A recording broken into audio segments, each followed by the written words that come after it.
Je pense que nous n'avons plus besoin de preuves. C'est là d'une évidence claire. La franc-maçonnerie a voulu introduire dans l'Église cette notion fausse de la liberté religieuse pour détruire la vérité de l'Église.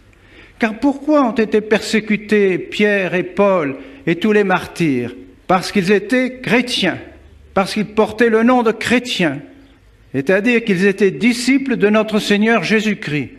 Et parce que ces disciples de notre Seigneur Jésus-Christ et cette religion se disaient la seule vraie, et étaient en train de convertir tous les disciples de toutes ces fausses religions, de toutes ces divinités païennes, de tous ces faux cultes.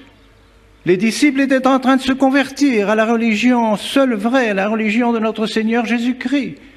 Alors le nom de chrétien est devenu en haine pour tous ceux qui étaient les disciples de ces religions. Et les empereurs, protecteurs de ces fausses religions, ont donc persécuté tous les chrétiens parce qu'ils disaient « Nous sommes la seule religion vraie. Si quelqu'un veut aller au ciel et faire son salut, il doit se convertir à notre Seigneur Jésus-Christ. » Mais c'est la première vérité élémentaire que notre Seigneur Jésus-Christ nous a enseignée lui-même. Et parce que Jésus-Christ est Dieu, voilà notre religion, voilà notre vérité, voilà ce qui fait notre difficulté avec Rome, mes bien chers frères. Si vous nous demandez pourquoi toujours ces difficultés avec Rome? Parce que nous refusons l'œcuménisme, parce que nous refusons la liberté de toutes les religions, parce que nous n'avons qu'un Dieu, un seul Dieu, notre Seigneur Jésus-Christ, qui vit et règne dans l'unité du Père et du Saint-Esprit dans les siècles des siècles. Nous répétons cela à toutes nos oraisons, nous répétons cela dans toutes nos prières.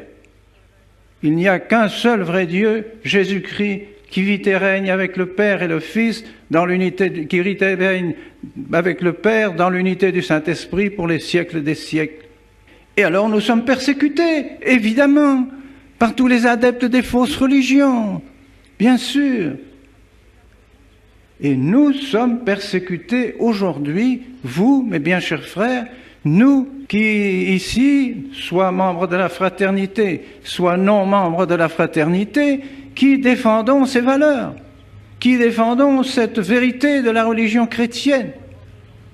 Vous n'êtes pas œcuméniste, vous n'avez plus le droit de rentrer dans nos églises, dans ces églises catholiques qui ont été faites pour la religion chrétienne, qui ont été faites pour honorer notre Seigneur Jésus-Christ comme seul Dieu, seul Sauveur, seul salut, par sa sainte croix, par son sacrifice. Nous sommes chassés de ces églises parce que nous refusons que toutes les religions y figurent. Et vous le savez bien, c'est courant, c'est quotidien. On reçoit les protestants, on reçoit les musulmans dans nos églises, on reçoit les francs-maçons, on donne la communion à n'importe qui. Dans nos églises, églises catholiques, églises faites pour la véritable religion.